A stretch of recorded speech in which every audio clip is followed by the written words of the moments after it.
Tatanong ay si kasamang Alma Concepcion.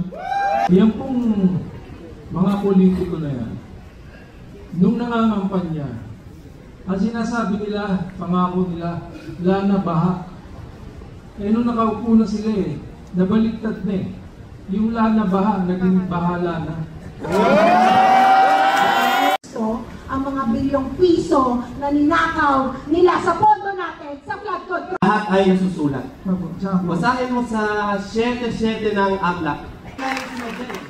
Saan bansa po? Sa Espanya. Saan ang laging unang baha? Espanya. Dahil yung anak ng mayayaman, nagpakita ng yaman nila. Eh alam niyo po ba na yung open pag binaliktad, nepo?